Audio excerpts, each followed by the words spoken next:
Hi friends, আশা করি আপনারা সবাই ভালো আছেন। আপনাদের সবার ভালোবাসা নিয়ে কিন্তু আবার আমরা দুজন চলে এসেছি। আবার কিন্তু আজকে হারকিপ্টে নাটক দেখবো। জামাই এসছে বাড়িতে, আগের দিন দেখলাম তাতে কিন্তু মুরগি, একটা গোটা মুরগি জবাই করা হয়েছে। এবার আজকে সেই মুরগিটাই মানে খাওয়া হবে, সেই বিষয়ে ভিডিওটা। তো চলুন বন্ধুরা, ভিডিওটা দেখে নিই। তা আমাকে দ্বারা জিয়া ফতন বড় সারা ছোট কিছু না, কি কস না হোক খাইছি তো রে ভাই, এখন হজম করতে পারলে হয়। শুনলাম তোমার মামা নাকি বিছানায় পড়ে গেছে। এই তো পয়েন্ট মতো চলে আইছেন। এখন মনে করেন মুখরা লজ্ঞা একটা তরতাজা মানুষ শয্যাশায়ী হয়ে গেছে, তার অবস্থা লবে যান। এটা কি জিয়া ফতন কম কিছু? অত খুশি আর কাম নাই করলা। মুরগির সালন্দা ভাত খেয়ে মনে করে পার পায় যাবো না, দিলে আমার কথা কয়ের পাই না। জামাই মানুষ পার পায় যাবেরও পারে, তো মুরগির সালন্দা ভাত খাওয়ার খিসারত কেবা করে দেওয়া লাগে সেটা টের পাবো নি। দোষ আমরা, তুই বোঝো কিছু? এটা মোর মামু বাড়ি, বেটা মোর লিখে সাত মা। গোল্লা রে, মুরগির সালুনটা কিরাম হয়েছিল রে? আমার হাতে মুরগির সালুন যা টেস্ট রে। লোল খাইস না, রাইতে একটা কাম করবো না, খাইয়েই আর দেবো না, আটটা একটু সাইড দিয়ে খাইস।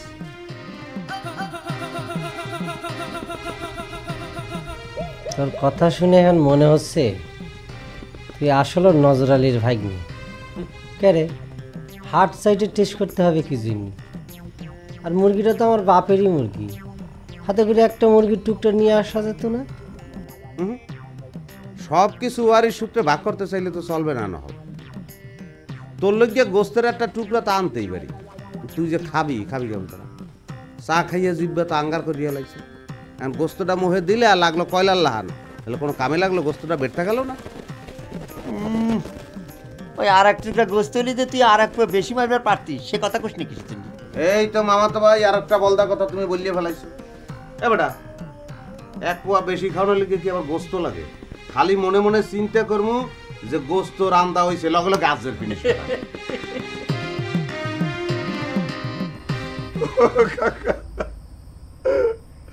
আমার আব্বার কি অবস্থা হয়েছে! এ বহর, আসার পরের থেকে এমন ভাবে কাঁদা শুরু করিস যে মনে হচ্ছে তোর বাপ মরি গেছে। ও কাকা, আমার আব্বা মরার আর বাকি আছে কতটুকু আপনি কোন? আপনি আমার আব্বার বন্ধুও সেটা বুঝতে পারতেছেন না।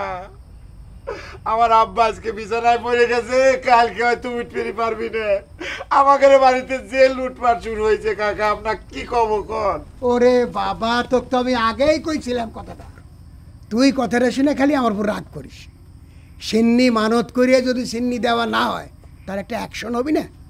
ও কাকা, আমি আপনাকে নিজে মুখে কথা দিচ্ছি, আমরা এই বিপদের থেকে উদ্ধার হয়ে নেই। আমাদের যত চিন্নি বকে আছে সব পরিশোধ করে দেবো, তাও আপনি আমার আব্বাক বাঁচান কাকা। আমি তোর বাপে বাঁচাবো কেবা করে?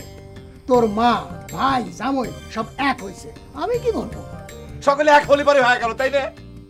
দরকার হলিবার আপনি গ্রামের 8-10 জন মানুষ ডাকি নিয়েছে, আমার মা আমার ভাই করে ডাকাতির বিচার করেন।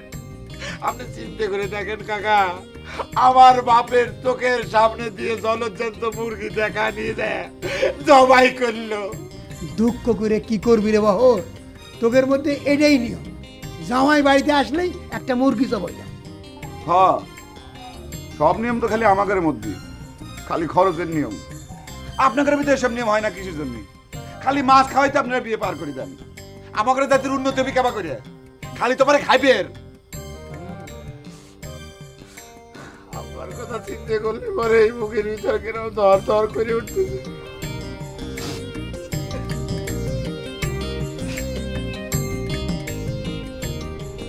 মামা নেই বলাইছেন কার?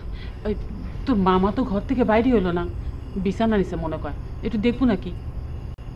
কি দেখবো, তো এসি গ্যারেন্ট হয়ে দিছে, ধরলেই জাটা দেবে। আস্তা মুখটার শোক, আপনাকে মনে করেন 2-4 দিন না গেলে সুস্থ রইবে। তবু একটু যাই দেখ না বাপু, দুপুরেও কিছু খায় নাই, রাইতেও যদি না খায় তাহলে তো শরীর খারাপ করবি, আর পড়ে থাকলে তো তখন আমারই টানা লাগবি।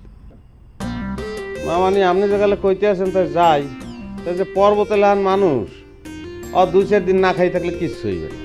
জাগ দেয় দেখেন না, বাঁশ পানির মধ্যে ডুবাই রাখে, এবার টাডি হয় বাঁশ যাতে ঘুনে না ধরে। মামুর শরীর এলে ওই রকম, নানার ওই রকম আসলে পুষ্টি করতো, পয়দাও করছে ওই রকম।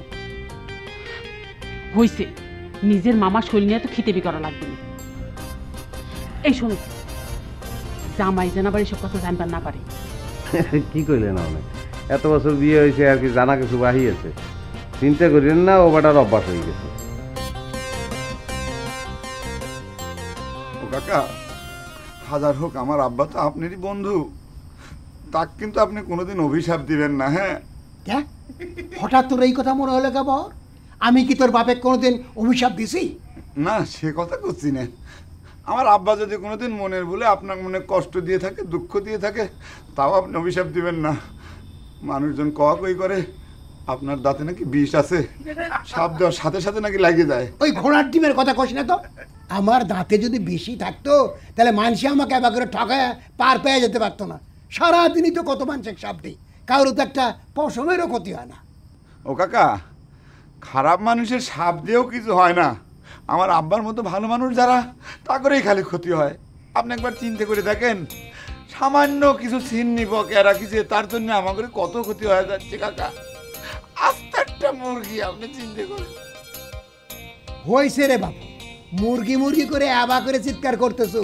শেষকালে যারা মুরগি খাইছে তাকে পেট ফুটে হয়ে ওই মুরগি বাড়া। সেই সত্য যুগ তো আর এখন নাই কাকা, আর আপনার তো লাগবেই না। সর্বনাশ যাওয়ার তা তো আমাদের হয়েছে। মুরগিটা বড় হলি পরে সামনের বছর ঈদের আগে মুরগিটা বেচপের গেলি পরে কত দাম পাওয়া যেত আপনি একবার চিন্তা করেছেন? থাক থাক, হয়েছে রে বাবু। বহর, এই নিশুতি রাইতে একটা সত্যি করে কথা কত, তোর ভাইরা যে সোনার বল পাইছিল, তুই কি সত্যি সত্যি চুরি করেছো? দেখলেন কাকা, এই মুহূর্তে কিন্তু আপনি প্রমাণ করে দিলেন যে আপনারা সকলে মিলে আমাদের সর্বনাশ চান। একটা সিটার বাটপারের কথা শুনে আপনিও বিশ্বাস করে বলেছেন যে আমার আব্বা সোনার বল পায় রাজা হয়ে গেছে। সে না আপনার বন্ধু? এই হইলে আপনার বন্ধুত্ব। মানুষ কয় না বিপদে হইলে বন্ধুর পরিচয়। এই সাওয়াল, হ্যাঁ, চুপ তো করবোই। দেখছেন আপনি আবার আমাকে খেদাও দিচ্ছেন। আরে যা তো বাড়ি যা। আপনার বন্ধুর ছাল হয়ে বিপদ, আপনার কাছে একটা সাহায্য চাওয়ার জন্য আসলাম। আপনি তো উপকার করলেন আর খেদা দিলেন। মনে করেন মামানি তো সাধারণত রান্দার সে ধরনের একটা সুযোগ পায় না। সুযোগ পাইয়ে রাঁধছে মনে করেন ডক মতো মনে করছে, তো তেলও দিছে একটু বেশিও না কমও না, আবার মনে করেন জাল বেশিও হয় নাই কমও হয় নাই। ওই গোল গোল আলু আছে না, লাল আলু এই দিছে। তারপর মনে করেন আবার পেঁপেটা একটু মারিয়ে দিছে, যে কারণে সেদ্ধ হয়েছে অন্যরকম। টাকরায় দিছি, চাপ দিছি, আস্তে গলিয়ে গেছে। ওরে নয়া কি এটা একটা কথা, না খাইয়ে হইয়ে থাকবেন, পেট লাগিয়ে পেতি হয়েছে, গ্যাসে চাপি আসতে মারিয়ে লাগবে আপনারে। ওই মামি দুশ্চিন্তা করতে আছে। তোর মামি কি চিন্তা করতেছে সেটা আমার জানা আছে। সে চিন্তা করতেছে এই নজর আলী কখন মারা যাবে তার হিসেব করতেছে। তা নানি আমার চোখের সামনে এরকম আস্ত একটা মুরগি। আপনি আফসোস করতে আছেন এই মুখরার লিখে, মানুষ মরলেও তো এরকম করে না। আর আপনার কি মুখরা তো মামানির, আপনার এই মামানি মুরগি পাললি মুরগি তার হয়ে গেল কারে? এই মুরগি কার খায় বড় হইল? এই নজর আলী। তোরা তো তোর মামানির হয় কথা কবুল, গোস্ত দিয়ে তো এক্সারসাইজ নাই করে দিছে। না মামা আগের লাহানা পারিনি, 100 তো দূরের কথা, 3 পোয়াও পারিনি। আর বাবার দুয়ে গেল চা খাইছি, টাস করে কি দেড়া মরে গেছে।